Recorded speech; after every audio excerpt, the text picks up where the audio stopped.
días con todos. Por favor, se les solicita poder tener en silencio o grabar sus teléfonos celulares para poder comenzar.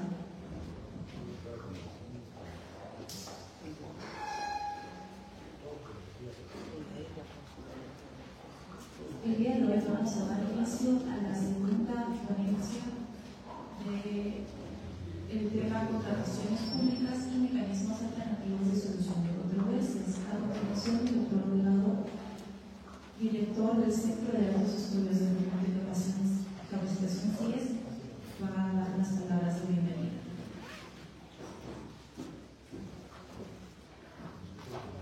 Buenos días a todos. Una vez más, agradecerles por su asistencia en esta segunda fecha. No entiendo que el tráfico a veces nos gana a todos un poco. Simplemente darles las gracias por estar todos hoy acá presentes. El día de hoy vamos a tratar dos temas muy importantes, ¿no? Uno de los temas son los medios alternativos de solución de controversias. En este caso es el arbitraje. Va a estar a cargo de la doctora René Lucía Fátima Pelares Ramírez, ¿no? Ella es abogada, árbitro, además ella también ha elaborado tanto para el sector público como para el sector privado. Entonces tiene una visión muy amplia de ambos lados, como se dice, de la ventana. Y eso le permite tener una visión mucho más amplia y objetiva de cómo poder lograr este mecanismo que está ahorita muy de moda, pero se utiliza mucho en el tema de las contrataciones públicas, ¿no? Y asimismo, bueno, una vez más, invitarlos a ustedes a que nos sigan en el centro, en todas nuestras redes, vean todos los servicios que brindamos en el tema de conciliación, temas de arbitraje, juntas de prevención de la solución de disputas, y en nuestras redes van a poder ver también todos los cursos que vamos a venir desarrollando a lo largo del año, ¿no? Con ustedes les dejo a la doctora René Lucía de Fátima Pelares Ramírez.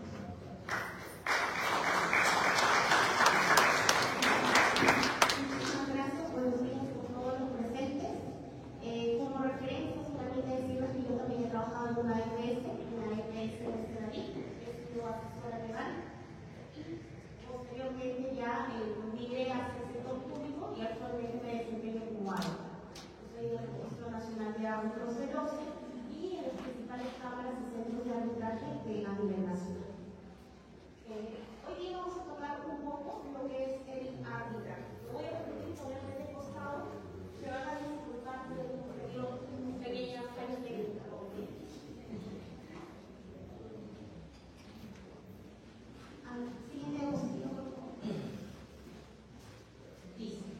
De acuerdo a la nueva ley, tenemos una nueva ley general de contrataciones públicas que ya está vigente actualmente, y ha señalado que los mecanismos de resolución de controversias son cuatro. Pongámoslo así: la Junta de Prevención y Resolución de Disputas, la conciliación, el arbitraje y otros medios que provean los contratos estandarizados de ley, ¿no? Y de construcciones internacionales. Siguiente, por favor. Hablemos un poco de arbitraje. Y si lo que vamos a hablar del arbitraje, primero vamos a entender que el arbitraje es heterocompositivo. Es decir, que la solución de la controversia no la van a establecer las mismas partes, sino que la va a establecer un tercero, eso es un árbitro único o un tribunal arbitral. ¿No es cierto? Es voluntario, y ustedes dirán, pero ¿qué tan voluntario puede ser? Si el Estado, desde las bases integradas, ya señala, y desde la misma ley, que hay un convenio arbitral obligatorio y que el contratista o el futuro contratista pues se va a obligar a eso. Si bien es cierto, en contratación pública hablamos de contratos de coacción, es decir, que el contratista puede modificar, por ejemplo, el plazo, el precio, ¿es cierto? Pero no puede modificar lo que nosotros necesitamos, las características, y tampoco puede modificar la decisión de que la controversia sea solucionada a través de arbitraje. Pero cuando el contratista manifiesta su voluntad, cuando presenta su oferta. Cuando el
acuerdo, ¿no es cierto?, entre las partes sobre materias que la misma norma establece que yo puedo ir, sobre todo cuando tiene contenido patrimonial, que son las contrataciones del Estado, y entonces recurro a la arbitraje. Pero esta decisión, de acuerdo a la justicia internacional y la práctica de estados en los que no tienen la regulación constitucional, este marco normativo tiene una naturaleza contractual. Entonces, ¿por qué contractual? Porque las partes no pasan lo de contrato. En el arbitraje, de acuerdo a la normativa, puede ser institucional o puede ser arbitral. Institucional es cuando es administrado por una institución arbitral. Algo es cuando los árbitros se constituyen para solucionar una controversia. El árbitro tribunal arbitral solamente se constituye para resolver esa controversia. La tendencia ya desde la anterior norma de contrataciones de 2016 y la entró en vigencia de la normativa anterior, señaló específicamente una tendencia por desarrollarse arbitrajes institucionales. ¿Y por qué es mejor tener un arbitraje institucional a un arbitraje no? Porque las instituciones arbitrales tienen reglamentos. Y con el uso de cuáles van a ser las reglas del juego. Porque además tienen tarifas donde tú vas a saber cuánto te va a costar el arbitraje, tanto para el centro de arbitraje como para la secretaría de arbitraje y los horarios del árbitro. Tienen además un código de ética y un consejo de arbitraje que va a velar porque los árbitros cumplan con lo que establece el código de ética y adicionalmente tiene un registro, una nómina de árbitros que el mismo centro va a analizar de la experiencia, que sean profesionales probos y que cumplan con los requisitos que la norma establece. Entonces, hay una tendencia por desarrollar arbitrajes institucionales. Pero ¿qué dice la norma para que quede claro que la gran mayoría de arbitrajes se van a desarrollar de manera institucional? Te dice que cuando tú quieras pactar un arbitraje ad hoc, y así no tienes que faltar el criterio arbitral, ¿no es cierto? La controversia no puede superar las 10 unidades. Y cuando hablamos de 10 unidades, es un número bastante bajo de lo que va a ir a controversia. Todo lo demás va a ir a arbitraje institucional. Entonces, el artículo 84 de la Ley General de Contratación Pública es claro en señalar que hasta 10 unidades puede ser algo. Todo lo demás es institucional. ¿Qué tiene de novedad respecto a la anterior ley que desde 2016 nos comentaba ya señalaba que es institucional? Que ahora el OS, ¿no es cierto?, tiene un registro de instituciones arbitrales y centros de administración de juntas de resolución de disputas regadas, ¿no es cierto? Y todo parte al contrario, es decir, si yo decido elegir una institución arbitral que no esté en el regalo, es libre. La norma le da esa sanción de nulidad. ¿Qué más es necesario? Que estos centros arbitrales mínimo tengan 5 años de experiencia administrando o organizando procesos arbitrales. ¿Qué más exige? Es cierto que cuando los arbitrajes o el monto contractual supere las 2.000 unidades, adicionalmente a estos 5 años de experiencia, la institución arbitral tiene que tener certificación internacional de gestión de antisoborno y también en sistemas de gestión. Luego, si es que la controversia o el monto contractual supera los 20.000 UITs, que ya estamos hablando de contratos de gran envergadura, pues la institución arbitral tiene que tener 10 años de experiencia en los mínimos, si no 10, y además haber administrado 100 laudos, 100 arbitrajes con laudos. No basta con que ellos administraron los procesos arbitrales, sino que estos hayan culminado por laudo y que además tenemos una certificación de gestión internacional de informes. Entonces, para que tengan claro cómo es que tiene que ir la elección de las instituciones arbitrales. Siguiente, por favor. Ahora, la normativa es clara del arbitraje de derecho, lo que significa que vamos a tener que aplicar normativa al poder, al momento en que los laudos van a resolver el laudo. ¿Okay? Es más, la norma también exige que el laudo sea motivado, es decir, que explique las razones por qué llega a esa decisión. Ya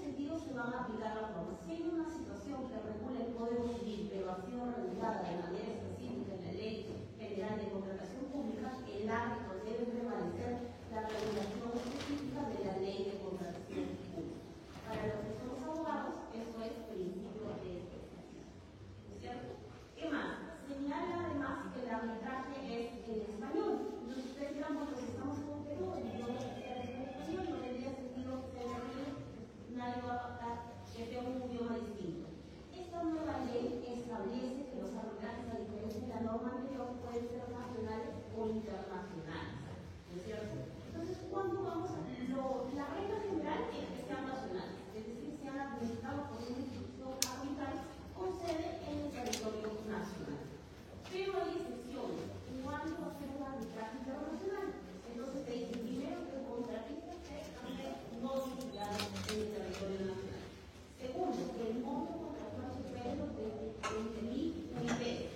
Tercero, que se puede desarrollar en una corte de arbitraje de otro país, pero que tenga prestigio y relevancia internacional. O sea, no tiene que estar inscrito en el relato, o no tiene que estar inscrito en el relato.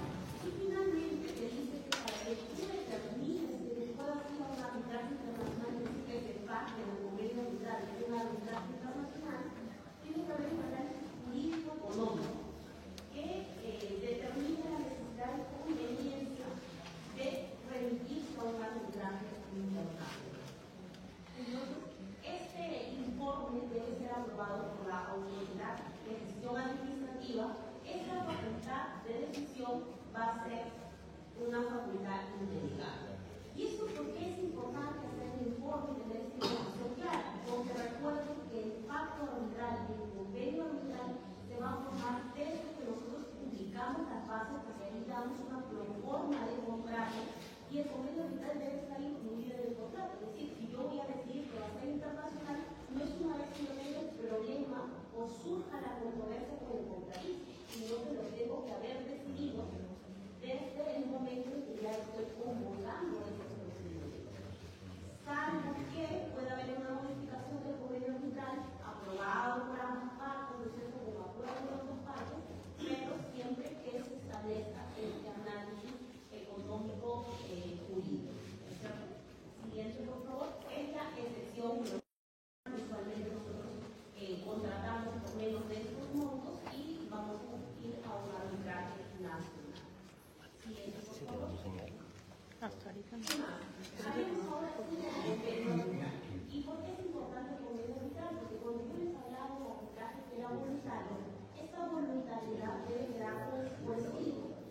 Normalmente cuando hablamos de arbitraje y nos referimos a la ley, al decreto legislativo 1071, el decreto legislativo te da varias posibilidades en las cuales se puede manifestar el convenio arbitral. Puede ser como una cláusula dentro del contrato, puede ser que posteriormente una cláusula provisoria, puede ser que antes del contrato tengamos que toda la relación jurídica que suscribamos con la contraparte se va a ir a arbitraje, ¿no es cierto? O puede ser que por comunicaciones posteriores, por correo electrónico o demás, que puedan ser posteriormente verificables, haya habido un acuerdo para ese arbitraje. La ley de contrataciones es clara y se aparta de estos criterios internacionales y de la ley de arbitraje. Yo solamente lo quiero por escrito como una cláusula arbitral, es decir, que esté en el contrato.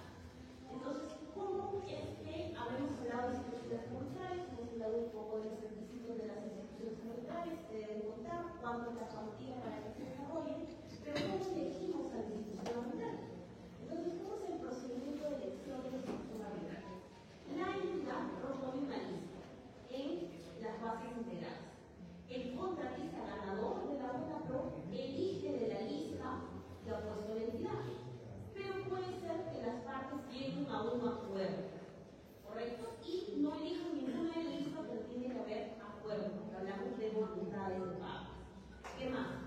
¿Cuándo es que el contratista manifiesta la elección de institución arbitral? Cuando presenta los documentos para la suscripción del contrato. Como un documento adicional para la suscripción del contrato, el contratista debe decir cuál va a ser la institución arbitral, ¿cierto? Entonces, cualquier figura, se puede el convenio arbitral pactar de manera adicional en modificaciones, sí, siempre y cuando no implica ni la norma específica, es decir, la normativa de contrataciones, y la norma general, es decir, el decreto legislativo 1071. Adelante. ¿Por qué el ganador del postor tiene que elegir al árbitro y no elegirá? Porque sabemos que entre los árbitros no hay corrupción. A ver, acá es una cosa importante. todavía no estamos hablando de el nombramiento del tribunal arbitral, estamos hablando de la institución arbitral. Entonces es importante que se tenga en cuenta que la propuesta, es decir, corresponde a las necesidades de hacer una evaluación de los centros de arbitraje que tiene el mercado para que elijan entre los que tienen pues una reputación seria, tienen experiencia, han tramitado el arbitraje, pues son organizados y presenten su lista de centros. Y el postor solamente va a poder elegir esa lista. Si estamos hablando de él, la responsabilidad de calidad va a ser imputable a la entidad, porque la entidad está en una lista cerrada. Entonces, si la entidad no hace un buen estudio de mercado, no identifica cuáles son los centros que tengan, por ejemplo, la capacidad para administrar arbitrajes, ¿qué es importante tener en los reglamentos? No solamente tener el reglamento, sino que esté publicado en su página web. ¿Sí? Es importante tener un tarifario. ¿Cuánto me van a cobrar? ¿Cuánto va a ser la cuantía? ¿Cuánto me voy a gastar? Si yo soy entidad y voy a tener una arbitraje porque la entidad, porque el contratista decidió resolverme el contrato, por lo tanto, ¿cuánto es lo que voy a gastar? Y debo saber cuáles son el tarifario, que es un seguimiento de expedientes judiciales. Es decir, que tenga su página web, que tú puedas ingresar con los datos de los clientes y sepas en qué estado está, ¿no? ¿Qué más es importante? Tener las certificaciones antisobornos, porque eso te da la garantía de que el centro de arbitraje está cuidando su nombre, tiene ámbitos de prestigio. Y sí, en toda situación de la que participe el hombre, ¿no es cierto? Pero lo vamos a ver, que tenga actividad del hombre, puede darse un tema de corrupción, de negligencia o de desconocimiento o de ignorancia, quizás al momento de actuar. Sin embargo, pues, lo que tiene la ley son los requisitos, pero ahora los centros de arbitraje tienen requisitos adicionales que pueden mejorar la gestión propia del arbitraje. Entonces, si yo voy a poner al centro Perito Los Valores porque es mi amigo, lo conozco, me dijo, pues yo voy a tener que tal vez el centro desaparezca, que tal vez tenga pierda el registro vigente del relato durante el tiempo de la ejecución contractual. Por eso es muy importante la designación del centro. Nosotros, a través de CIES, hemos trabajado para tener no solamente la nómina de buenos árbitros, no solamente tener los instrumentos de gestión, no solamente tener publicados en nuestra web, no solamente tener las certificaciones internacionales en las cuales tienes que pasar por auditorías, ¿no es cierto?, con empresas internacionales para que puedan acreditarse realmente es un sistema de gestión eficiente que realmente tienes y ejerces políticas autónomas. Entonces, hay que buscar siempre el arbitraje serio, que cuando más aún ahora que el arbitraje es totalmente virtual, ya se terminó eso de que solamente puedo elegir una en la localidad porque es personal, pues, para que no se desplace o no gaste más, tiene un abanico de posibilidades con el arbitraje virtual y buscar un centro de arbitraje serio va a depender más de las entidades que del propio contratista. Y si el contratista dentro de la... ¿Qué pasa? Hay un acuerdo, ¿no es cierto? Los contratistas, yo te a mí también me puede parecer bien, correcto. Pero ¿qué pasa si no hay acuerdo? El contratista está obligado a elegir de la lista de todos los clientes. Entonces no hay un riesgo de que por ahí digan, uy, me hizo perdido por un centro de arbitraje que solamente emite medidas cautelares y no tramita los arbitrajes o los arbitrajes para una decisión final.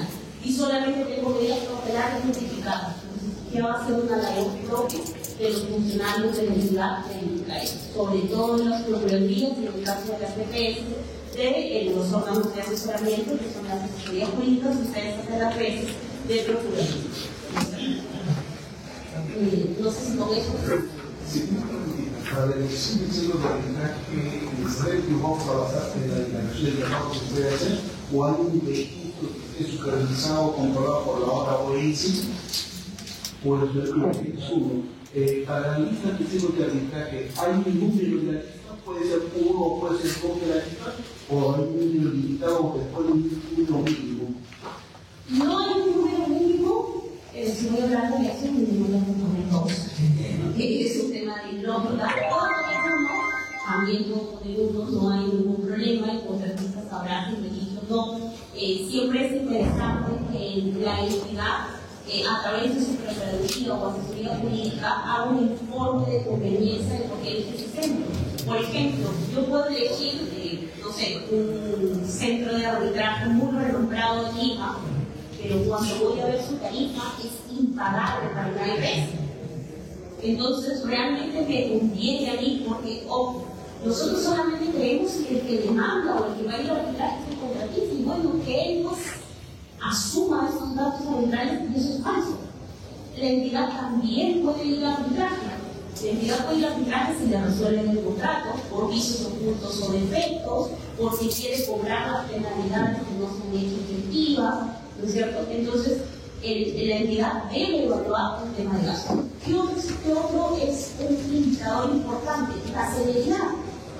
Oye, voy a esperar 2 años, 3 años, 5 años para que me resuelva, 1 año para el nombramiento de algo. Entonces, ojo, me digo, ¿qué es lo que me importa a mí? La verdad será vigente. ¿Qué más es importante para mí? Que yo pueda hacer un seguimiento. Oye, tengo la experiencia, me lo quitaron por correo, pero yo como otro lugar que se puede arbitrar para las más experiencias o mi experiencia. Si el centro no me lo facilitó, no es mejor tener un centro de arbitraje que tenga toda esa información, todo el fallo y pueda entrar a buscarlo nada más.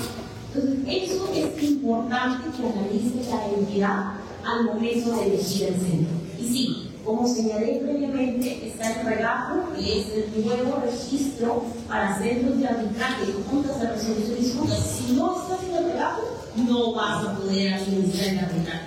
¿Qué pasa? Y lo vamos a ver más adelante. Pacto del centro de arbitraje, retiro los valores que no tienen inscripción en el REGAJO o que habiendo la tenido en la relación de camino. Pues puedes escoger cualquier institución arbitral distinta a esa que esté en el REGAJO. Sí, eso es datos como en el caso de que la cláusula arbitral que se ha puesto en el modelo de contrato, cuando el TDR, la toma de las partes deben ser autorizadas o cómo hacen? No. A ver, importante, el convenio arbitral, si no lo pone, en primer lugar, en la proforma del contrato ustedes lo van a tener. Y cuando aprueben lo es en las bases o los documentos de procedimiento de servicio, ya te da una proforma de contrato y te dan la lista de centros de arbitraje que puedes tener. Eso es lo que y no olvido, la ley lo tiene propuesto. No basta con que la ley te dice que es mi proforma de contrato y tienes una cláusula específica de solución de controversia que contiene el convenio arbitral. Si me olvido, no lo pongo a propósito que tengo propuesto. Si una de las partes va al poder judicial, va a poder excepcionar convenio de excepción de convenio arbitral de acuerdo al artículo 146 del Código Procesal Civil. Entonces, ¿por qué? Porque las partes han pactado irse al arbitraje y no con la justicia ordinaria. Y lo han pactado con una disposición legal. Y si yo no cumplo una disposición legal, más aún cuando hay un orden de relación que tiene la naturaleza de orden público o de orden público, es decir, es una norma imperativa de cumplimiento obligatorio, pues el pacto arbitral se tiene compuesto. Y el Poder Judicial se va a arbitrar y no va a haber esa causa. Sí,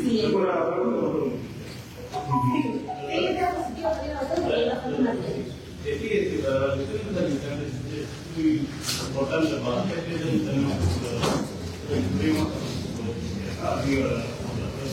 jurídico.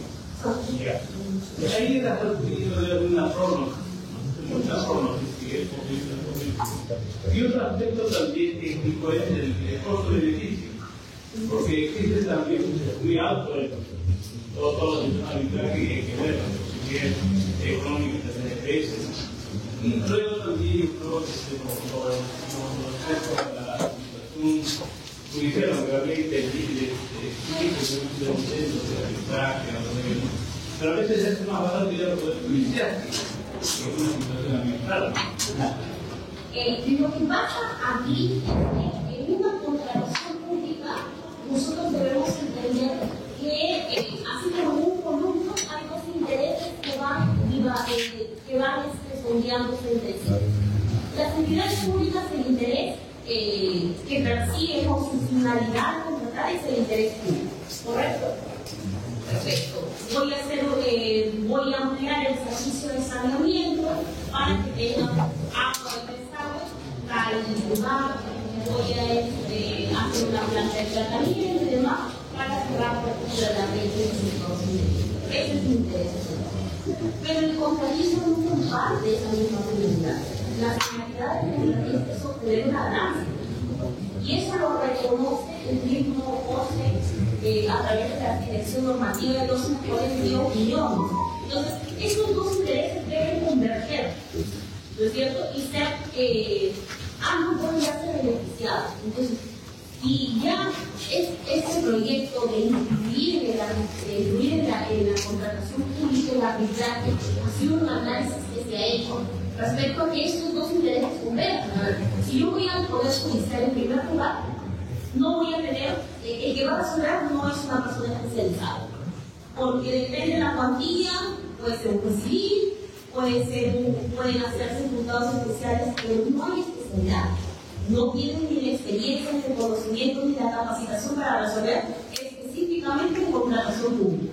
Eso en primer lugar.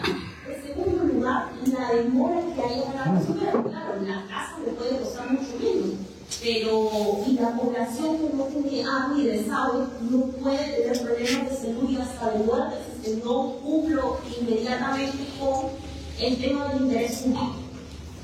Entonces, haciendo una equivalencia entre estos dos intereses, se ha determinado que lo mejor es que no haya arbitraje. Y esta evaluación no viene de ahorita, viene desde mucho antes, ¿no? Y también, ¿cómo se llama el arbitraje? Una vez emitido el laudo, esto es importante, lo vamos a hacer más adelante, que tiene la calidad de cosas juzgadas. Es decir, ya solamente tienes que juzgar, sea favorable o sea favorable al otro. Entonces, viendo ya un análisis costo-beneficio, definitivamente el arbitraje es mucho más viable en cuestiones de patrimonio. Cuando hablamos de patrimonio, la contratación pública al final son cuestiones patrimoniales o de orden patrimonial. Eso es importante, ¿no? ¿Qué más? El análisis está ahí, es lo que busca el arbitraje, el material, es menos formal. Las partes pueden decir cómo llevan un proceso. ¿Qué pasa, por ejemplo, en la seguridad? Que es un parte de una recomendación que les iba a dar al final. Las entidades públicas, a diferencia del contratista se define como un todo. Todas las áreas funcionan como un engranaje para lograr un objetivo que es un lado lograr. Las entidades públicas, y lo digo porque yo soy profesora legal de la entidad pública, de un EGS, no trabajan con unidad. Cada unidad orgánica trabaja como si fuese una sola. Entonces, tu asesoría legal para que le pidas al área usuaria que te alimente de información, el área usuaria no te quiere dar toda la información porque piensa que le vas a determinar responsabilidad. Entonces, generalmente te oculta la información. Y tú tienes que ir a buscar en eso que te da para ver. Cuando llega aquí, como asesoría jurídica, lo primero, oye, voy a ganar, voy a perder, me voy a decir si pierdo, estoy descansado, ¿cómo hago?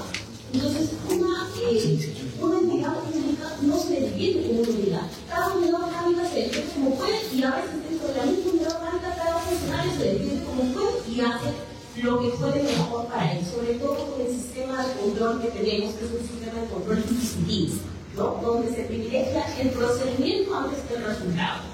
Entonces, yo cuido el procedimiento, no me importa los resultados, no me importa arbitraje, me cueste más, me importa perder, pero yo me cuido y cuido mi responsabilidad, porque finalmente como personal es más, hay que elegir procedimientos civiles, penales, y luego un procedimiento administrativo, y funcional de la Contraloría.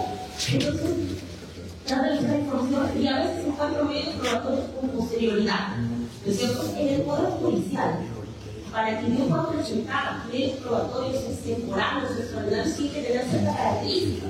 Si yo no los conocía antes, no los tuve antes, así los obtengo. Y no puedo decir, es que la historia recién me la pasó en el Poder Judicial. En el arbitraje sí, yo puedo pactar con la parte que yo puedo presentar medios probatorios que se cierra de etapa probatoria. Es decir, si mi usuaria no me manda los medios probatorios para el momento en que me toca presentar la contestación de demanda, yo puedo seguir ofreciendo con posterioridad. porque puedo hacer una regla del proceso que sea así, para facilidad sobre todo de entidades públicas. Es una facilidad porque el Poder Judicial son reclusivas. En el arbitraje no, porque no es formal, es bastante sensible, las partes deciden cuáles son las reglas que se van a aplicar en él. Entonces, definitivamente para entidades públicas también el tema de defensa conviene el arbitraje en el tema que es bastante flexible. ¿No? El tiempo, por ejemplo, en el Poder Judicial tú dices, bueno, su proceso de conocimiento son 30 días hábiles para por esa semana, no, 50, porque tengo un montón de cosas que se han pasado en procesos laborales que nos demandan bastante, ¿no? Entonces, no, ¿sabes qué? Yo quiero 50, no quiero 30. Y el juez dice, claro, no, pues son 30 y en el proceso arbitrario puedo negociar. Que si son 10, que si son 15, que si son 20, que si son 25, que si son 30, por la otra parte para poder obtener plazos mayores. Entonces, eso es importante, ¿sí? Es un arbitraje incluso para defensa como estrategia de defensa del Estado. Permítanme continuar. Entonces les decía casos especiales de designación de la institución arbitral. Les decía que cuando se puede iniciar ante cualquier institución que tenga registro vigente en el recaudo, ¿no es cierto? Cuando el convenio arbitral señala que es ad hoc, cuando no corresponde, o sea, cuando te digo que controversia todavía existe y yo tengo un contrato millonario, ¿cómo que va a ser ad hoc? No, es ante cualquier institución arbitral. Si la institución arbitral durante la vigencia del contrato o cuando se presente la controversia ha perdido la inscripción del relajo, también lo puede iniciar ante cualquier institución arbitral. Siguiente, por favor. Ahora hablemos un poco del árbitro único, que fue la pregunta que me hicieron. Entonces, primero las controversias se resuelven mediante árbitro único, es decir, una sola persona, o mediante un tribunal compuesto por tres. Normalmente la designación cuando es compuesto por tres, ¿no es cierto? Uno lo designa el contratista, otro lo designa la entidad y estos dos se ponen de acuerdo y designan al presidente. Si estos dos no se ponen de acuerdo o las partes no se ponen de acuerdo en el árbitro único, quien lo designa es las cortes de las instituciones arbitrales de su nombre. ¿Correcto? Entonces, ¿qué pasa si me olvidé de ponerlo en el convenio arbitral? No lo puse si era árbitro único, tribunal arbitral y negado por tres. Entonces, a falta de acuerdo o en caso de duda, es árbitro único. ¿Correcto? Esa era la regla general en la anterior normativa y que todavía se compone, todavía ha sido recogida en parte en esa normativa. Y si es ad hoc, árbitro único. ¿Y por qué? Porque las cuantías son mínimas, entonces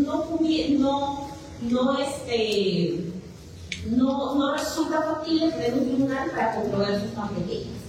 Pero ¿qué pasa si el contrato o la controversia es bastante cuantioso, por criterios de cuantía o de envergadura del arbitraje, ¿cierto? O complejidad? Entonces se puede optar por un tribunal arbitral. ¿Quién lo decide? Las partes. Les dije que el convenio arbitral podía ser modificado por acuerdo de las partes, ¿no es cierto? Oye, considero que esta controversia que estoy tramitando es bastante compleja porque va a necesitar un análisis técnico, no un árbitro único, prefiero un tribunal arbitral. Por el monto también del contrato, y si es que las partes no se ponen de acuerdo, va a ser lo que manda el reglamento de la institución arbitral. El reglamento de la institución arbitral puede decir que a pesar de haberse pactado un árbitro único, pues puede ir a un tribunal arbitral de acuerdo a cierta cuantía, de acuerdo a cierta complejidad que determine su consejo. Eso es importante saber que los reglamentos, que cuando uno se somete a un centro de arbitraje, ojo, no es solamente que tiene en cuenta todo lo que les he mencionado, con una logística, con un tema de ética y demás, sino que además pueden conocer su reglamento. ¿Su reglamento me conviene o no me conviene? ¿Sí? Entonces, en el reglamento, cuando yo me someto a una institución arbitral, también me someto a sus reglamentos. No puede ser que yo diga, la institución sí es, no, pero el reglamento no me gusta, pero si yo lo voy a hacer. No, es todo el reglamento. ¿Okay? Es importante también para eso. ¿Cierto? ¿Qué otra cosa es importante? El árbitro único tribunal arbitral, la propuesta de quien va a ser árbitro, quien podría ser árbitro único, quien va a ser el árbitro de la parte de la entidad, ¿no es cierto? Es por el área de procuraduría, por la que haga sus veces, y es, como se llama, aprobada por la autoridad de gestión. ¿Okay? La propongo y hago que la autoridad de gestión la apruebe. ¿Correcto? Esa es la manera de cómo se designa a un árbitro. Ojo, los árbitros no son de las partes, no es que yo deba designar al árbitro y yo también hizo una recomendación.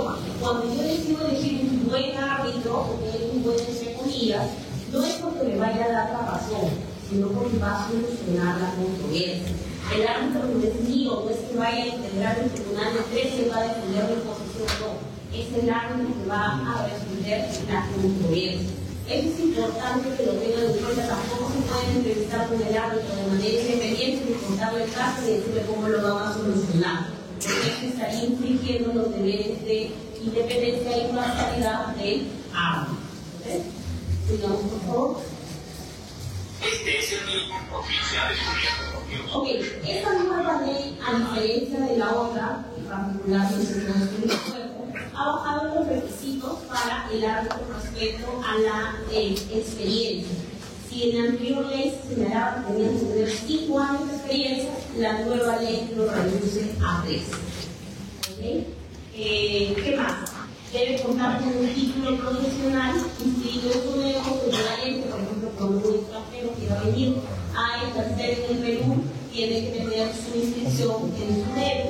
Correcto, 3 años de experiencia en contratación pública en el sector público o privado, o haberse desempeñado como árbitro como secretario arbitral. ¿Qué más? Si es un árbitro único o un presidente arbitral, definitivamente tiene que ser un profesional en derecho. ¿Y por qué? Porque se acuerdan que les dije que los arbitrajes son de derechos. Hay otro tipo de arbitrajes que son de conciencia, ¿sí? Que lo establece el legislativo 10 y como el arbitraje de conciencia, yo lo resuelvo con equidad, lo que podría ser mejor para las partes y puedo basar o no basar de los motivos. Pero en contratación pública, definitivamente solamente pueden ser de derecho. Pueden ser incluso que hay una disposición de lo público donde tienen ustedes un orden relativo de derecho, ¿cierto? Que deben ser aplicados para la interpretación del contrato. Y adicionalmente tienen que tener una experiencia pública en derecho administrativo, en arbitraje, en relación pública, a diferencia de la ley anterior que solicitaba solamente 120 horas, ahora son 240 horas, como 6 a 4 meses o 2 años. Estas especialidades también se pueden habilitar con estudios de maestría o doctorado combinado o con estudios realizados fuera de la atención solamente acreditados o por colegios profesionales o universidades. ¿Sí? Entonces, cuando vayan a hacer concursos, es importante que ustedes vean que tenga un convenio que está solicitado a ser emitido por una universidad o por un colegio profesional. ¿Listo? Y no está en curso en los impedimentos. Pasamos un artículo. Se ha hecho la lista de impedimentos, pero está en el artículo 337 que ustedes lo pueden leer. Cuando hablamos de autoridades, con el A, el B, el 1A, el 1B, el 1C, el 1D, el artículo 30, que está con el link de la revisión, servidores escritos, nombres de los que puedan ver, los impedidos, los fiscales magistrados, los presidentes de pagos, los sectores coactivos. Para ustedes es importante, los procuradores públicos o personales que trabajan en las procuradurías o el que haga sus veces, cualquiera sea el vínculo contractual. ¿Okay? No es porque seas tercero o no estás impedido. Si perteneces al área que hace la defensa de los estados, no puedes ejercer como árbitro. Personal militar y policial en actividades, funcionarios no es hasta 6 meses de haber terminado con las actividades. Para funcionarios y servidores públicos, las controversias que tengan relación directa con la entidad contratante, el sector donde laboren y dentro de las incompatibilidades expresamente reguladas en la normativa, los sancionados por los colegios profesionales por mala práctica, los sancionados por la inhabilitación o suspensión de función arbitral por el Consejo de Ética de Procedimientos de Arbitraje, las personas con antecedentes penales, los que estén sancionados por ejecución o suspensión vigente y los árbitros que tengan 3 acusaciones fundadas en 2 años. Ellos están impedidos de arbitrar. Siguiente, por favor.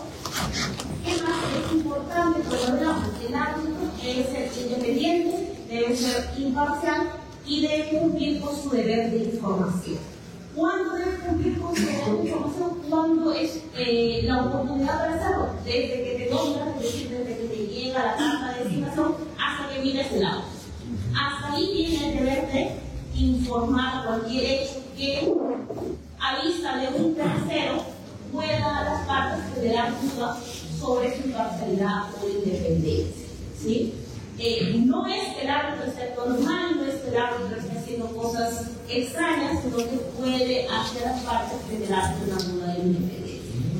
¿Qué más? Esta información debe darse con 5 años de edad, ¿correcto? Y adicionalmente el árbitro debe también al momento de aceptar tomar una declaración jurada que es idóneo, que cumple con los requisitos, que tiene las capacitaciones, que tiene la experiencia necesaria y que tiene disponibilidad de tiempo, ¿ok? Porque a veces hay árbitros que aceptan muchos casos y al final el caso termina corriendo mucho, las audiencias son muy postergadas. Entonces, siempre hay que tener que el árbitro también sea claro en decir cuál es mi disponibilidad de tiempo. ¿Qué les recomiendo para poder verificar, oye, el árbitro está en curso en una de estas causales de falta de independencia y imparcialidad, pues se le puede recusar de su procedimiento? Revisar las directivas sobre conflictos de intereses de la IVA.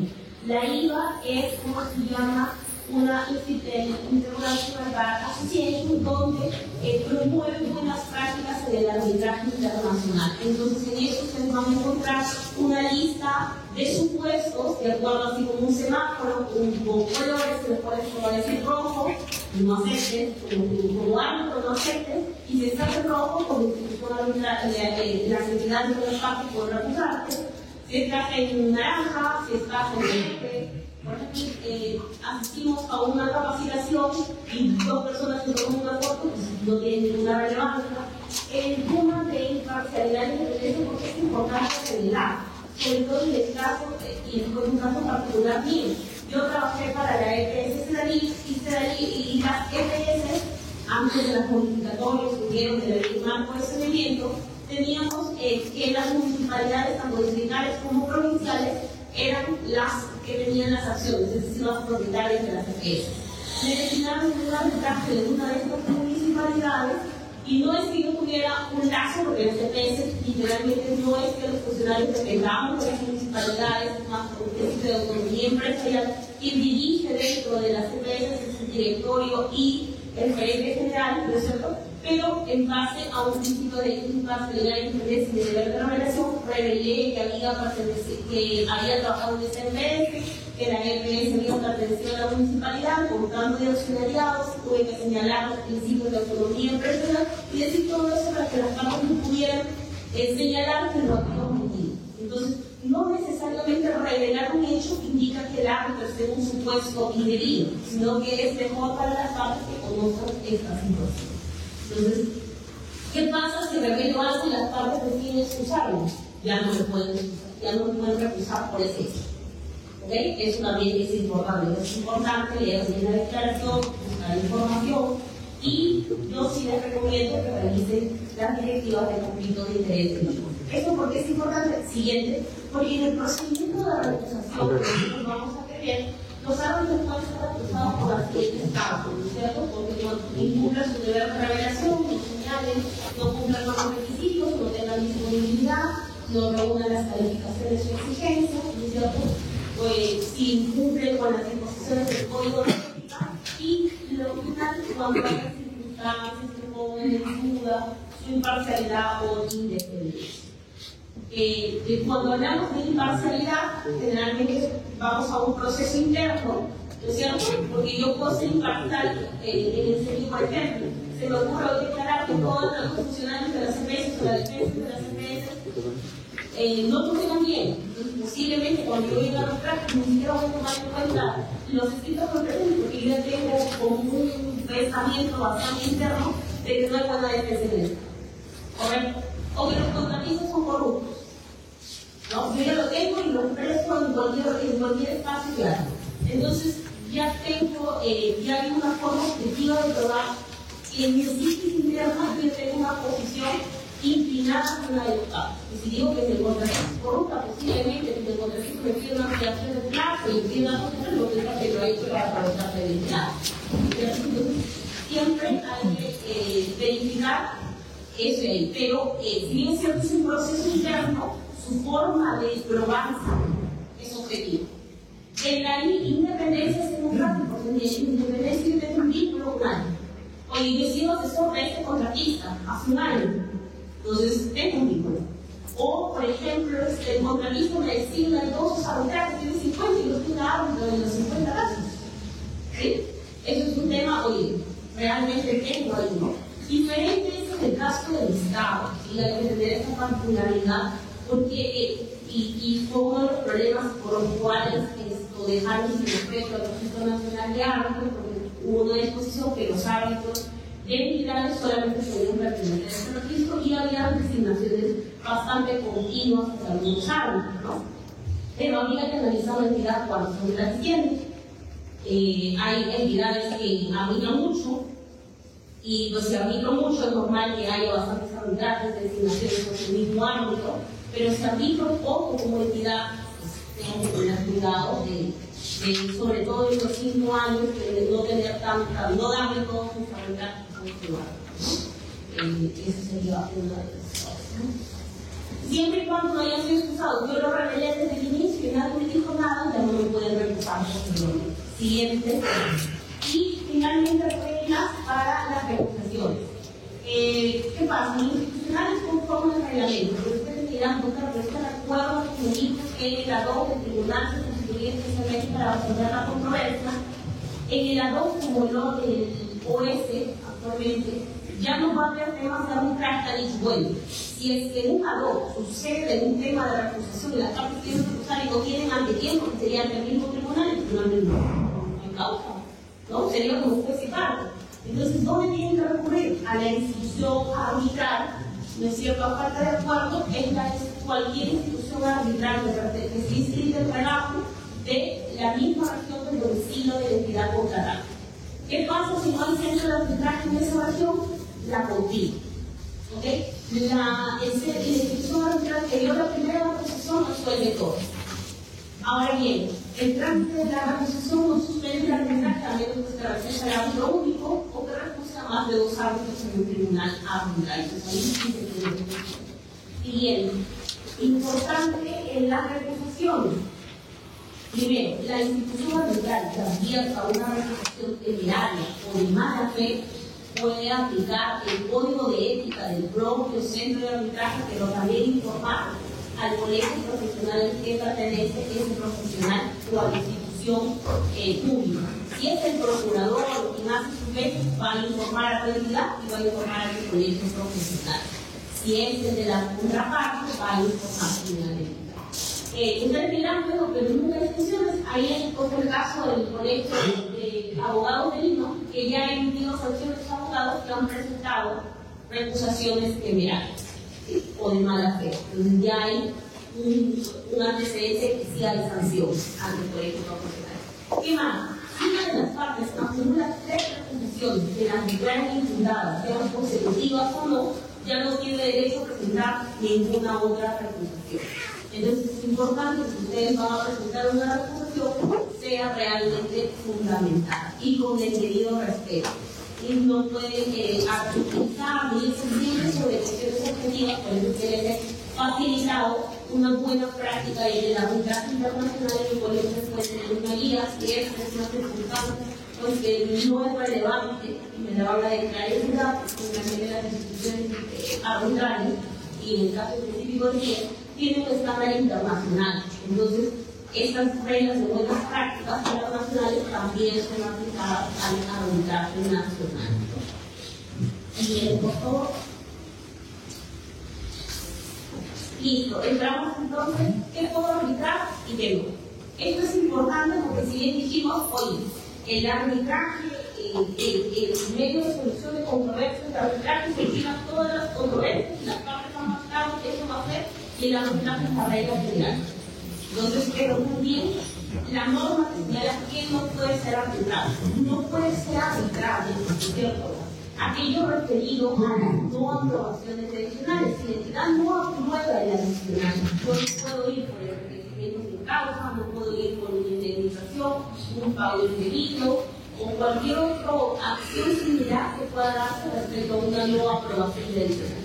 Las no aprobaciones tradicionales son de competencia exclusiva del Poder Judicial.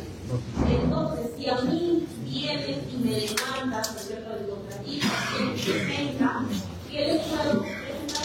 Una expresión de incompetencia. No es competente para resolver esto porque la ley misma te lo prohíbe. ¿Okay?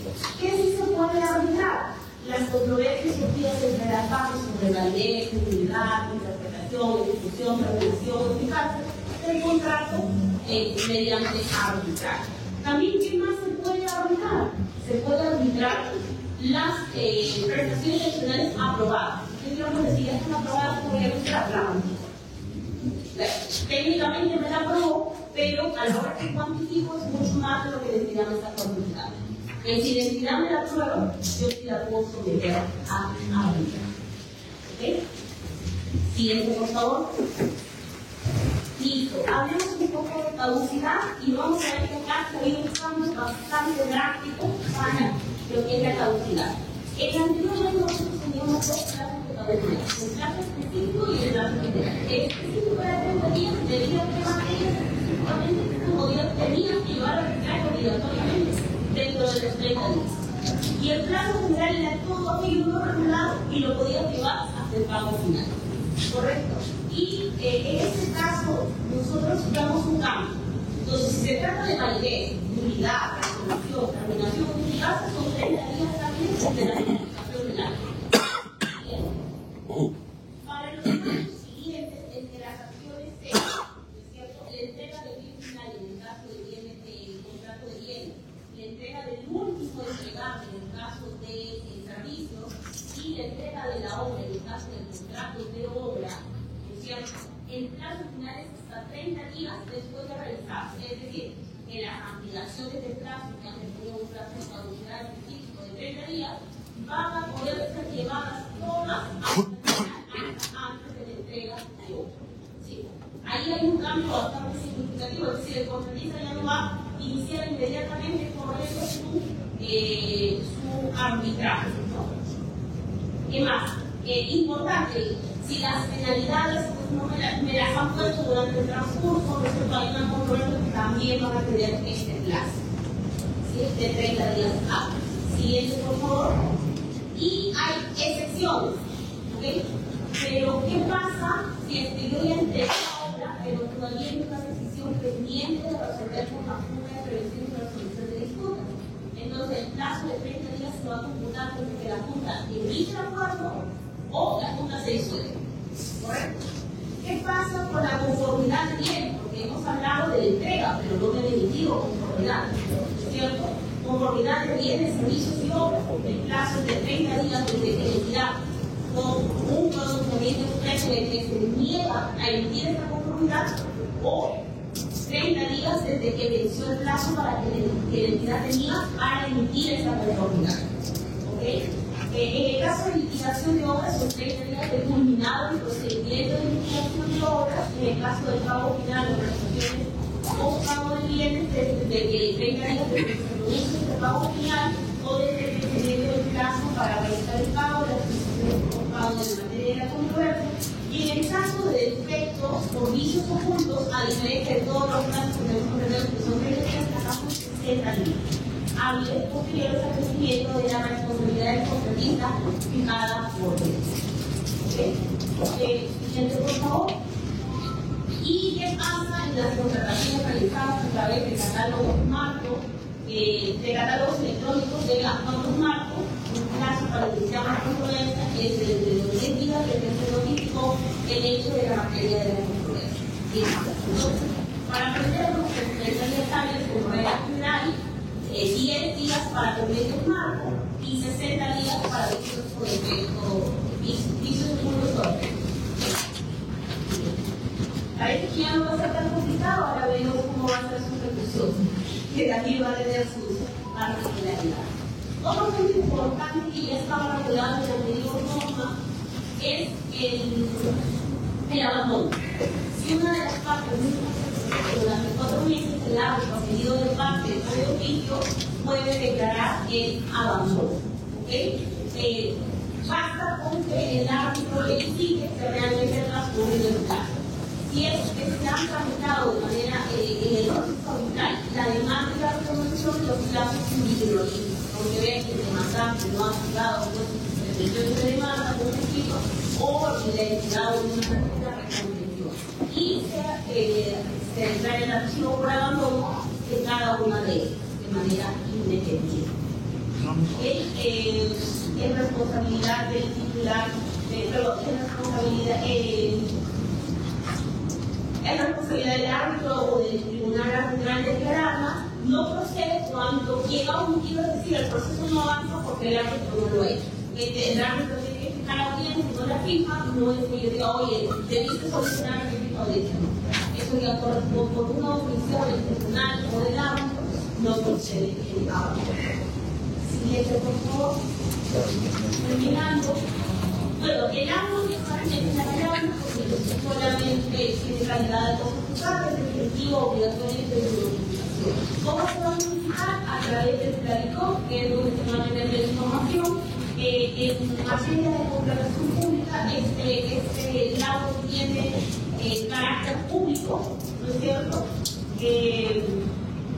Solamente va a proceder con el auto, bueno, las solicitudes con el auto, que es normal, rectificación, integración, exclusión, interpretación, pero con una acción ante el Poder Judicial solamente procede la anulación con el auto. Y sobre causales causativas y casadas respecto del caso de la artículo 63 del decreto legislativo 7. Solamente procede la precisamente que vaya con una anulación. Las áreas encargadas de la teoría y la asesoría legal tienen la obligación de hacer un informe de costo-beneficio, de recurrir a esa instancia y si va a tener un resultado satisfactorio de recurrir al recurso de anulación. Entonces ustedes dirán, bueno, pero si no voy, Contraloría me puede venir y decir por qué no fui. Ya no.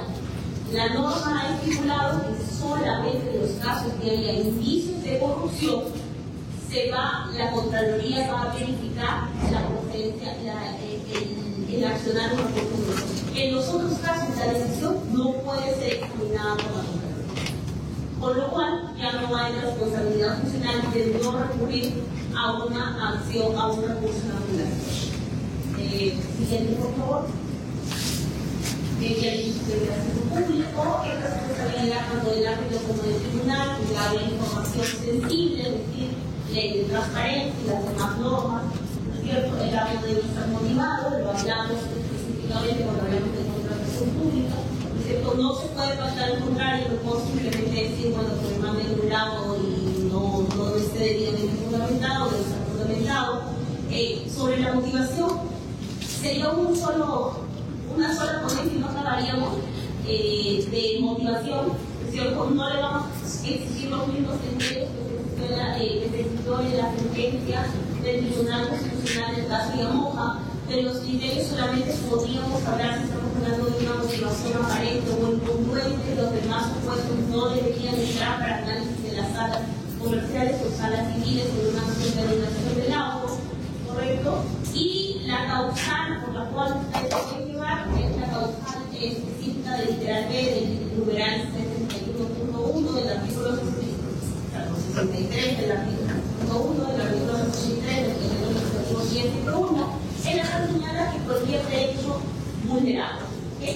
Y también en las disposiciones complementarias se la cual señala que cualquier derecho constitucional vulnerado se tramita mediante una acción de anulación, mediante un recurso de anulación. Entonces, por ahí podrían hacerlo, pero es un detalle bastante sobre todo porque la normativa de arbitraje señala que el juez está impedido a revisar el fondo de la controversia. El juez no puede revisar en un recurso de anulación porque es el árbitro que llevó a esa decisión como un análisis de fondo simplemente de fondo. Importante el pago, y esto es importante. La oportunidad de pago de un laudo es cuando el laudo mismo lo señale, o como máximo cuando el contrato, con la liquidación o cuando el contrato culmina.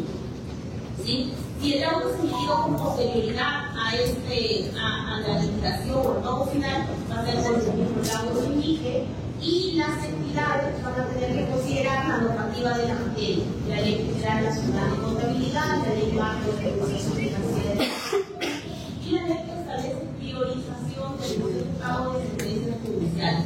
Como a diferencia de las anteriores normativas, también vemos un cuello de botella de las entidades, a qué pago, cuánto pago, cómo pago. Esta normativa establece la responsabilidad funcional de los, para la redundancia, de los funcionarios que tenían el dinero para pagar, no hagan. Entonces, mucho cuidado. Si yo tengo el presupuesto, generalmente una obra, viene con su certificación presupuestaria y un presupuesto asignado, mucho cuidado con no pagar porque entonces me da la gana de pagar.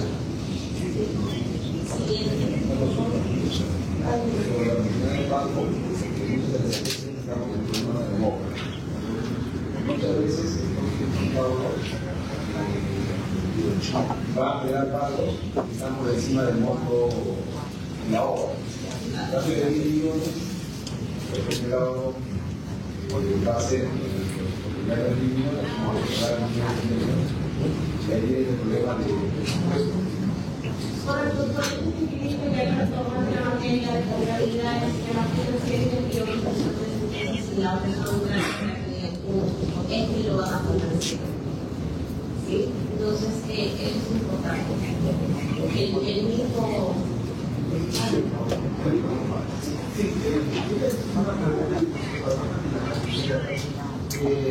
Tengo que también para alguien para poder la conciliación también dentro de 30 días. ¿Qué pasa si es una conciliación de 30 días? El hecho de se pone la conciliación y hasta luego un plazo para la arbitraje. Correcto, sí. Cuando hay una solución de controversia y donde lo arbitraje, la conciliación previamente de ir a arbitraje. Entonces, ya hay opiniones de otro que señala que independientemente de los 30 días hábiles para la conciliación, si hay un acuerdo parcial o no hay acuerdo, tenemos 30 días hábiles desde esta acta de no acuerdo de acuerdo parcial para ir a arbitrar. Entonces son dos plazos. Termina una conciliación y luego el arbitraje. Y los plazos son desde que me notificaste el acto 30 días. Hablando de voy a conciliación, correcto. Termina la conciliación y no llegamos a tengo 30 días desde que suscribí esta acta de no acuerdo o me notificaron del acta de no acuerdo o no hay acuerdo con la asistencia de partes y hay que notificar esta acta. Desde ahí tengo yo los 30 días hábiles. Continúo con mismo criterio de la vida anterior.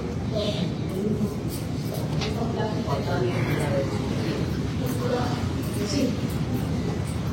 Hablaba sobre la representación del pago. Es cierto, la ley ha prestado más el hecho de que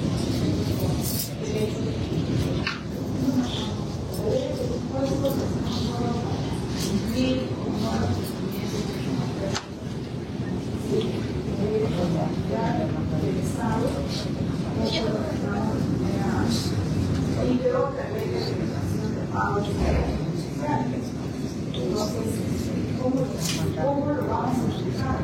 Más allá que sea una norma de capital de la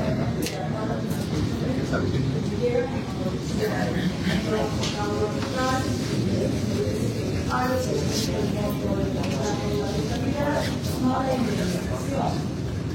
Si no lo hago, la petición de laudo,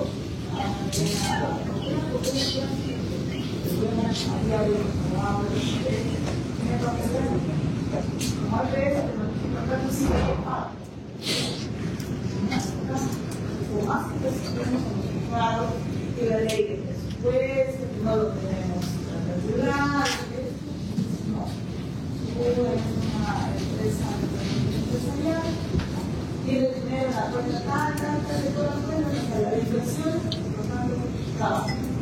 porque no podemos como el Estado separar las puertas que sean intangibles, que están la puerta hacia, que lo llaman ellos, es decir, no se puede, puertas de las empresas, y a los jueces del juez, el gobierno alemán no les importa desde obras, instituciones, intangibles,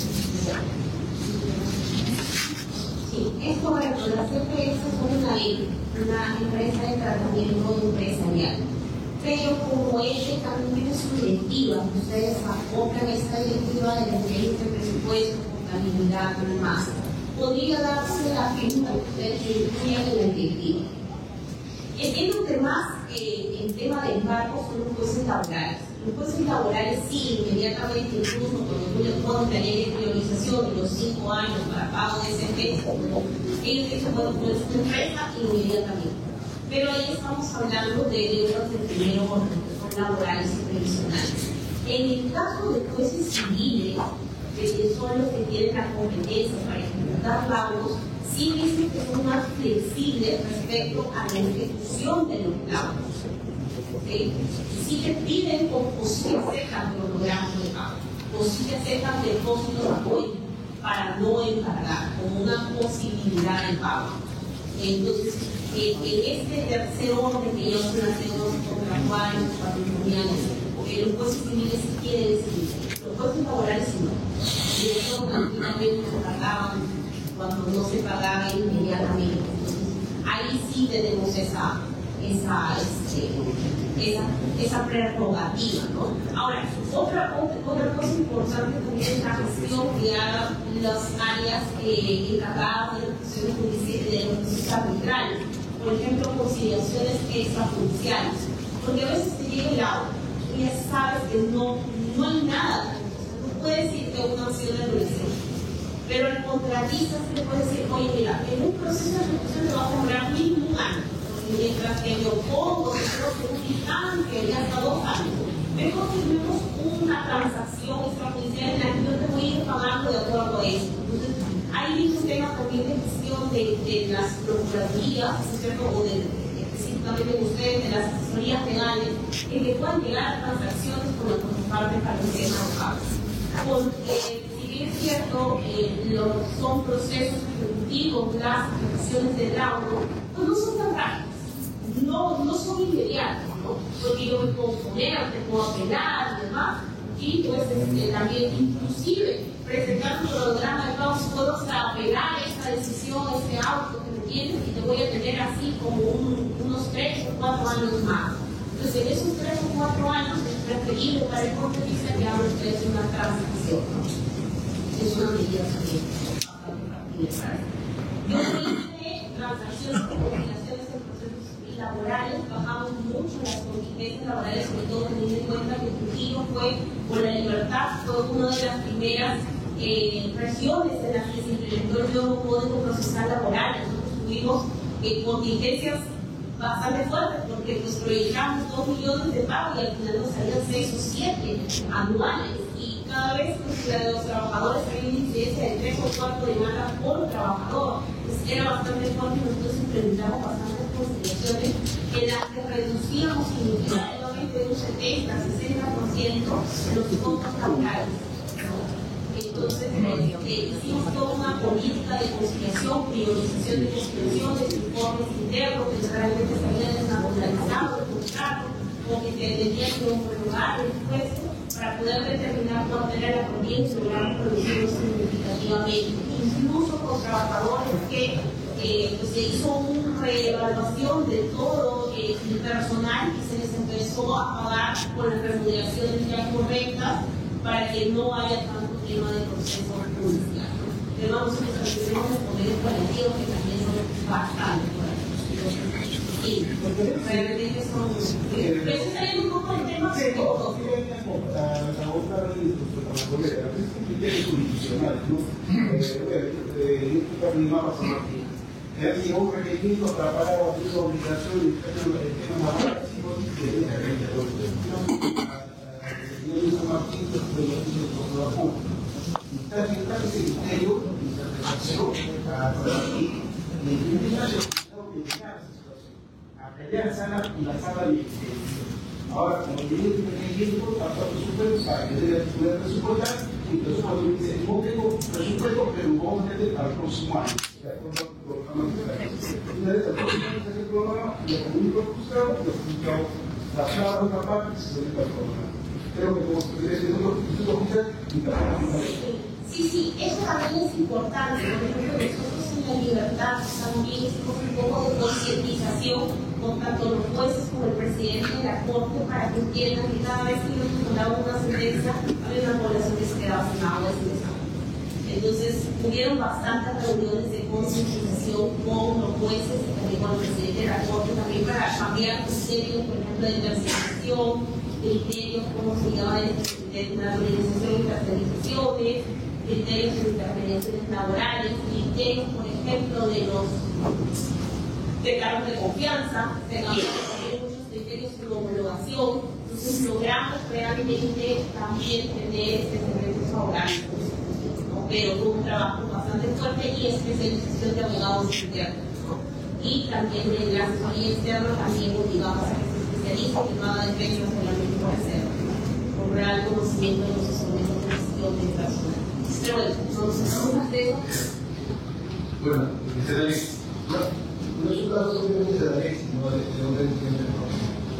Después de todos los años se da un nuevo arbitraje y se determina propiamente intereses y utilizaciones. Obviamente, bueno, 2 o 3 años. Puede que haya total inversión, diga para pagar por una cierta cantidad de la indemnización de los intereses. Se puede obviamente diferenciar tanto los tribunales y los platos sociales con gasto de inversión, tanto la indemnización y intereses con gasto corriente, puede definir propiamente qué es el intereses propiamente cobran trasladada a quien fueron los responsables por no aprobar con oportunidad propiamente a la administración de casa. Sí, eso ya es un tema contable, unos puntos de los contadores que ellos hacían sus diferencias repartidas y demás. Las indemnizaciones que pasan a gastos corrientes, igual que otros conceptos, no pueden entrar dentro del gasto de inversiones, pero esto es un tema netamente contable. Lo único que nosotros tuvimos que hacer algunos pagos y la repetición de pago. Acuérdense que finalmente, si bien es cierto, somos trabajadores, un término privado, finalmente por la Constitución no pertenecemos a la carrera pública, pero finalmente si entramos dentro de las leyes marco, la Contraloría, exactamente somos híbridos, la Constitución dice una cosa, pero la norma de Contraloría dice otra. Nosotros, de acuerdo a nuestro régimen contractual, somos pacientes de sanciones de la Contraloría y somos también sujetos a indemnizaciones. Entonces, lo que se llama es la repetición de pago, sobre todo porque el tema de indemnización hay un principio fundamental, el principio de responsabilidad. Ustedes van a la ley 444 que establece que cuando se declara un fenómeno que tiene un daño, el funcionario es responsable de resarcir ese daño. Entonces, sí, lo que se tiene que hacer es una repetición de pago contra los funcionarios que habían determinado estos pagos. Ahora, ya un poco entrando en materia, hay que diferenciar si realmente es un pago, como específico de diligencia del funcionario o por una necesidad de gestión hacerlo. A mí me pasó cuando nosotros tuvimos un pago bastante importante de 3 millones y no sé si ustedes recuerdan cuando el ministerio, cuando hubo la política de intervenir en países. Y uno de los criterios de intervención era precisamente los financieros. Si tú tenías, estabas en rojo financieramente, y generalmente todas las veces entramos en rojo porque teníamos un deuda personal. ¿Correcto? Eso era, un imposible jurídico no estar financieramente en rojo, entonces solamente debías cambiar la deuda, llevarla hasta casación, la deuda del funcionario, para que no te parezca como una deuda efectiva. No entre tus contingentes generales, tenías que patearlo lo más posible. Nos tocó a nosotros un laudo y por temas de gestión, a pesar de no tener ningún tipo de causal para llevarlo a un recurso de decisión, tuvimos que llevarlo para que no entre en los estados financieros para que el votario no se intervenga. Entonces, pero fue un tema de gestión. Entonces, generalmente ahí, ¿qué culpa puede tener el funcionario que decidió hizo una intervención? O sea, o eras intervenido, ¿no es cierto? Como todas las funciones que vinieron de OCAS y todas las disposiciones, o simplemente lo cambiamos al final. Entonces, cuando se analiza todo eso, pero para tenerlo hay que tener, por ejemplo, informes confidenciales de los estudios que el titular de la entidad está utilizando a llevar esa acción, por ello por eso respondido. ¿No? Sí, no a veces simplemente mirarlo, pues podría decir que sucede y que no hay que entrar al fondo, si realmente tenemos interés. Ahora, si hay un debate donde la información señala, oye, yo estoy determinando los gastos generales para el contratista, pero entre los gastos generales me han querido inflar los gastos generales y cuando determino un monto promedio, entonces, y ambas partes han tenido razones para venir al arbitraje para que un tercero lo determine, pues ahí no había responsabilidad. Porque yo en verdad digo que tú contratista me quieres cobrar más. Y posiblemente lleguemos a un punto de equilibrio donde tú me acreditas que sí, que no, y el árbitro lo verifica. Entonces, yo ya veo una decisión ahí de hacerle una entidad. Una, siempre y cuando yo sustente que quiero de hoy. Mira, no te puedo dar porque aquí no me lo sustentaste. Pero en el proceso judicial sí en el proceso arbitral sí sustenta tus gastos. Porque en la anterior ley había que sustentar los gastos, ¿no es cierto? Entonces, en el proceso arbitral sí me lo sustentas. Pero a mí, no me lo sustentas y por eso me lo tendré. Entonces, no necesariamente. Me dijeron por qué antes de iniciar el trabajo, ¿por qué no consultaste el presupuesto? Eso venía la situación de costo-beneficio. Igual de un mes a la deuda, en el mes y no tenemos presupuesto, requirieron el potencial. A ver, por eso cuando ustedes como ese accionario. Pero ahí dice la opinión de la PRONOS, como te digo, costo-beneficio, es sustancial. Por eso debe tener esta función de presupuesto. Si esto está ahí, porque ahora los presupuestos son individuales. Entonces tenemos la posibilidad de bueno, hay dos temas. La acción es no solamente inicio de la acción, que yo creo que hizo cuando la EPS inició una acción y hubo un resultado favorable, ¿no es cierto? Pero si el contratista inicia una acción pues, y yo no tengo el presupuesto, no como pateo para que el auto pueda pagar, ¿no? Entonces ahí también hay esa evaluación ya del presupuesto y decisión empresarial. Y lo otro, nosotros como EPS anualmente cuando iniciamos el año tenemos que tener contingencia. Yo les recomiendo que cada vez que ingresen el proceso arbitral nuevo, ustedes lo pongan como contingencia. Definitivamente lo pongan como contingencia en modo de prevención, porque los va a liberar de muchos problemas. Si ganaron y no gastaron sin el excedente, pero si lo tienen que pagar, pues van a tener que reportar.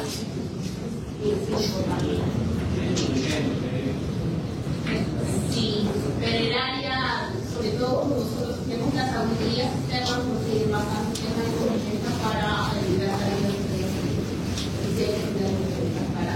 yo lo mismo por recomiendo.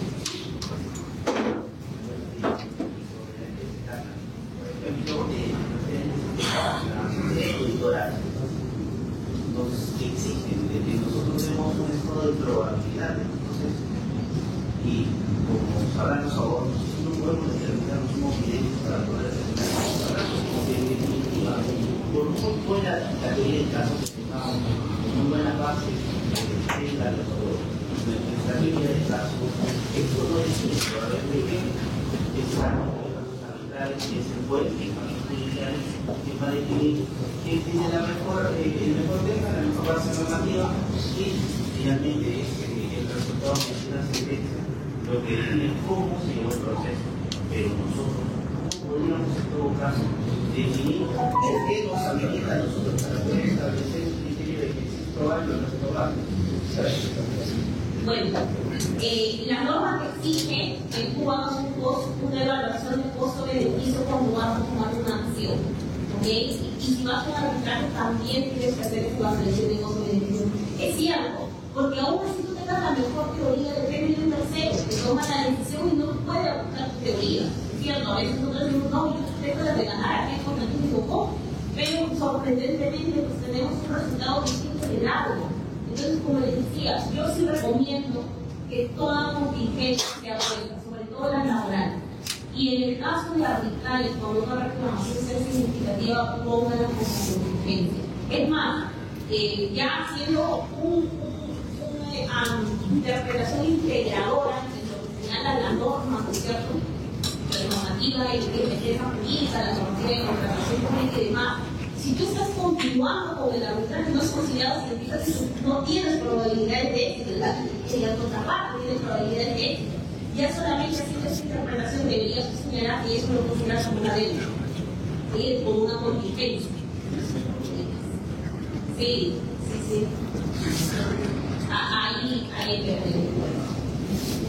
Listo. Las sentencias que, a ver, el recurso es importante, el recurso de procedencia, ¿no es cierto? De acuerdo, los recursos de procedencia, por ejemplo, de acuerdo a la ley general de la ley de arbitraje, es que cualquier hecho que yo conozca, ¿no es cierto? Yo tengo que inmediatamente oponerme o señalar que no estoy de acuerdo con él. Si no lo hago, no procede el recurso de anulación. El tribunal arbitral, controlador por el SAT, no me pongo eso.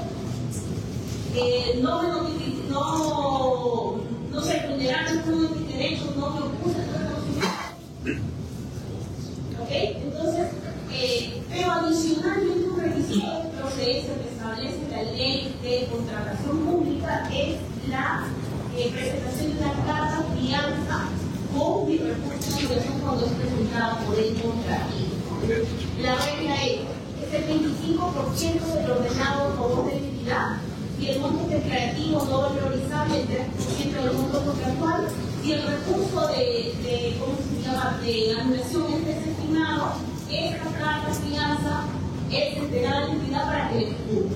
Y si es estimado, se le devuelve al contratista. Al respecto, ya hay una sentencia especializada de la sala subespecializada comercial del expediente 1723-2023 en la cual señala que este requisito de procedencia es inconstitucional, discriminatorio, no se entiende por qué se privilegia una parte sobre la otra. Es decir, cuando la entidad presenta un recurso de sanción, este requisito de carta de fianza no se presenta. Pero si el contratista lo presenta, entonces va a haber casos en el contratista no presenta, como no inscrito en proceso, que causa un control de uso de la disposición de la normativa que es discriminatorio porque no puede generar el derecho de tutela jurisdiccional efectiva a una de las partes con un costo que no está bien integrado, no es de manera igualitaria a la contraparte. Ahí les dejo el número de la sentencia para que ustedes puedan analizar. Y las sentencias que resuelven los recursos de anulación y los pedidos de amparos contra el auto son, una vez notificados a los procuradores o llegados a sus meses, tienen 10 días para mandarlo al oeste para que sean publicados. Este plazo y esa responsabilidad, este no cumplimiento de esta disposición genera responsabilidad del procurador. Siguiente, doctor. Listo, entramos acá en una materia importante porque eso no estaba regulado antes, es el arbitraje de emergencia. Y nosotros sabemos de que muchas entidades públicas han sido sorprendidas con medidas cautelares en centros, por ejemplo, que ni siquiera arbitraban el arbitraje principal, o centros que solamente se constituyeron para emitir medidas cautelares y tenían disposiciones de ejecución de cartas de fianza, se continuar el contrato y demás. Esta normativa ya lo regula. Entonces usted le dice que para que proceda un arbitraje de emergencia debe estar expresamente señalado en el pacto arbitral, en el convenio arbitral. Si no está señalado, es nula esa medida cautelar emitida por árbitro de emergencia. ¿Qué más señala? Que el arbitraje de emergencia debe ser conocido por la misma institución arbitral que va a llevar a cabo el arbitraje principal, es decir, el arbitraje definitivo. No puedo hacer algún centro de medida cautelar y luego en otro centro mi arbitraje definitivo. Tiene que ser en la misma y tiene que ser en el mismo centro que está en el convenio arbitral.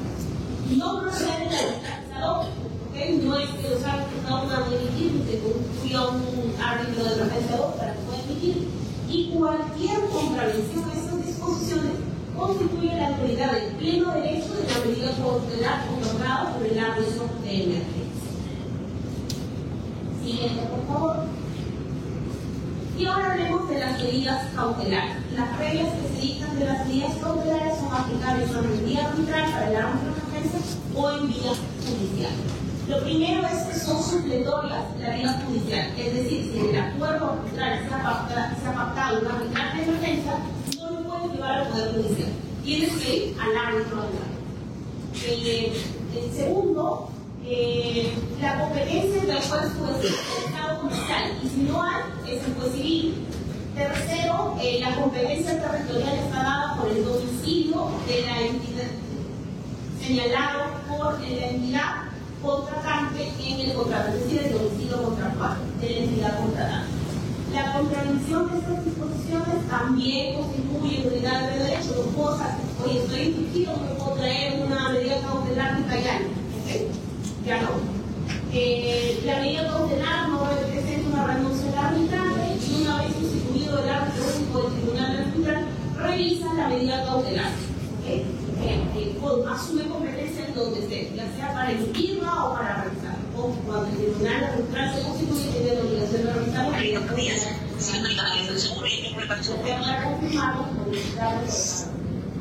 Y finalmente, un requisito adicional de los requisitos de las medidas cautelares es evaluar la irreversibilidad de la medida y el perjuicio que se derive contra el interés público. Y no procede en audita parte, a diferencia de lo que teníamos, que se venía dando en la práctica normal. En audita parte, cuando yo inicio una medida cautelar, porque la contraparte sepa que hay una solicitud de medida cautelar. Tengo que poner reconocimiento siempre que se presenta una medida cautelar, ya no va a haber medidas cautelares ofrecidas. No es que la entidad procede cuando la medida cautelar esté. No procede ya de esa manera. Siguiente. Y finalmente, no proceden las medidas cautelares para impedir, paralizar o retrasar el inicio o continuidad de la ejecución en obras de salud, educación, infraestructura vial, saneamiento, la gestión y conservación con niveles de servicio de mantenimiento vial. Entonces, en las obras de saneamiento no procede impedir, ni paralizar, ni evitar la continuidad, ni evitar el inicio de la obra. Eso está por mandato normativo. Y no, eso no, porque las medidas cautelares solamente tenían una regulación de la ley de arbitraje y nada más, y bueno, por tema de procesal civil, del procedimiento, a veces cogimos algunas disposiciones del procesal civil.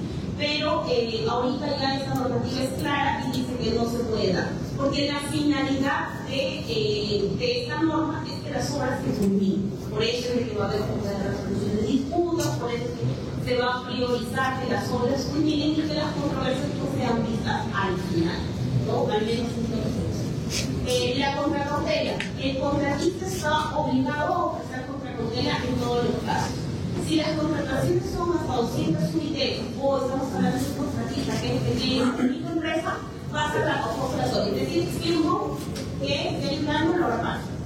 Solamente documentos de información obligatoria. En los demás casos, que no sea de propiedad, se tiene que presentar una carta de fianza financiera, patrimonial o bancaria, con todos los requisitos que exigen las cartas de fianza, ¿cierto?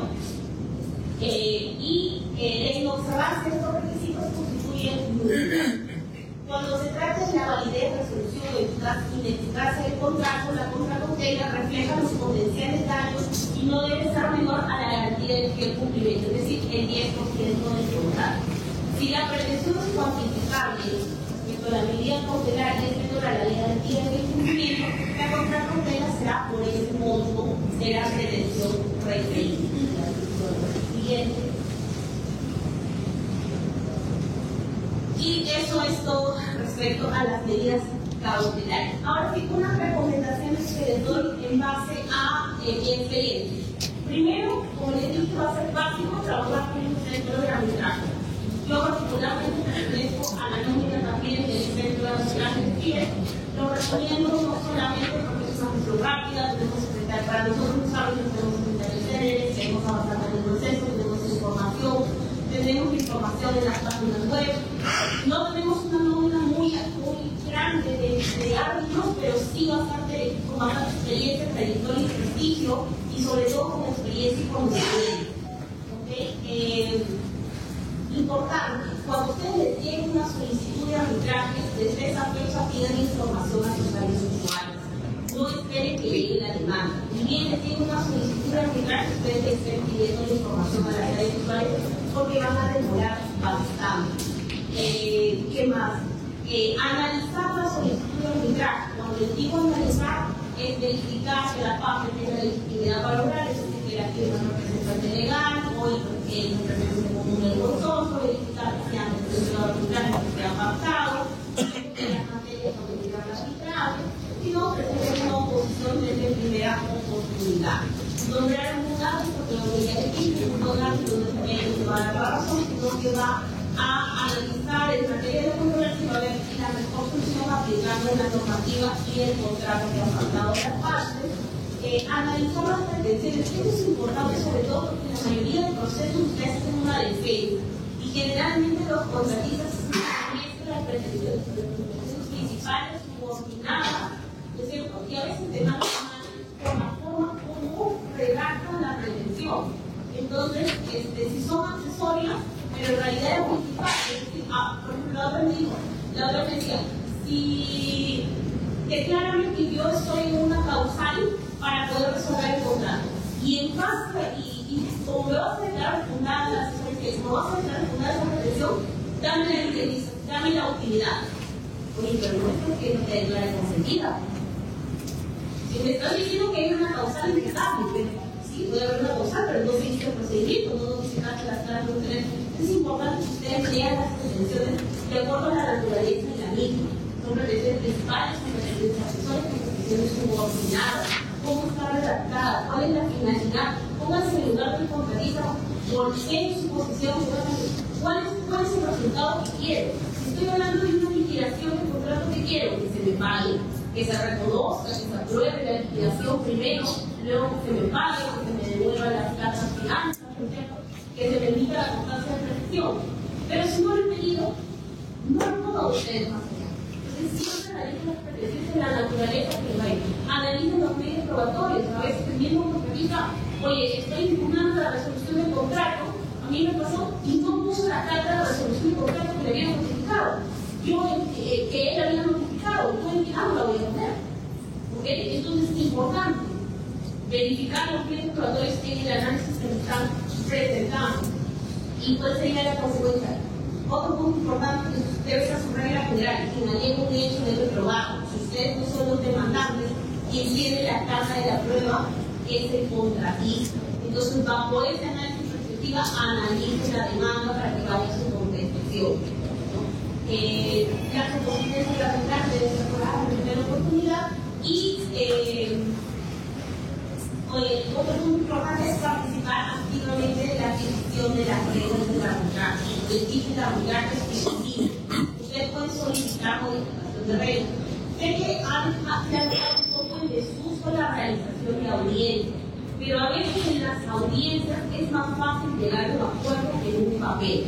¿Sí? Cuando el árbitro instala y propone reglas, el árbitro se pasa las reglas de acuerdo al reglamento de la institución arbitral, porque se está ganando biología. Si ustedes simplemente deciden hacerlo mediante una instalación mediante arte, ustedes lo piden la realización de una audiencia, va a ser que el tribunal diga 10 días, la otra parte dice, no quiero que quiero ver, información, puedo redactar, también tengo los conocimientos que sean bellos. No quiero, ese era el reglamento. Y los papeles que ellos contestan y el tribunal dice, bueno, hay una disposición del reglamento, porque la regla es sobre las partes del reglamento y después el tribunal, yo no puedo ir sobre lo que dice el reglamento. Entonces, que sean 10 días. Si ustedes tienen una audiencia, revisan las reglas, en la audiencia ustedes pueden negociar, el árbitro tiene más facilidad, más manejo de poder negociar. Oye, quizás no van a ser 10, no van a ser 20, pero puede ser 15, que es un punto medio. Entonces es importante que ustedes participen activamente en las reglas, en las leas. ¿Cuánto es el tiempo necesario que ustedes necesitan para que ustedes les citen a una audiencia?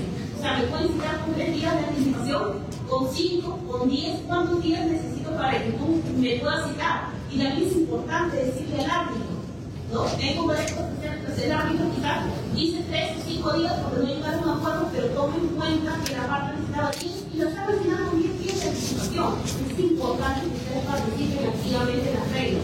El reglamento puede decir 5 de recursos, pero yo quiero 10 para los recursos congelados, para presentar alegatos, ¿no es cierto? Entonces, siempre participen activamente de las reglas.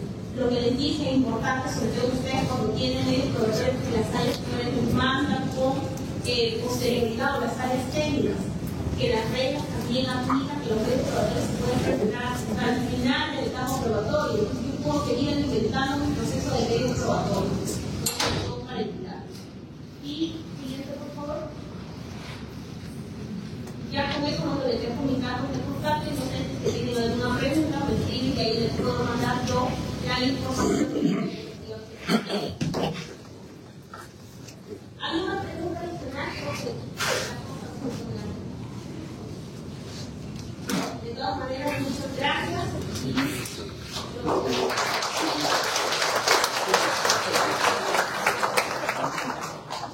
Bueno, muchas gracias, doctora Lucía.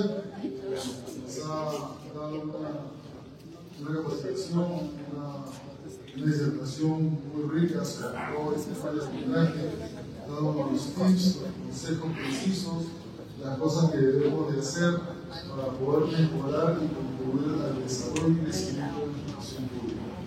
Entonces, con esto vamos a pasar todos a break y darle por favor, denles a todos un aplauso para la doctora Lucía.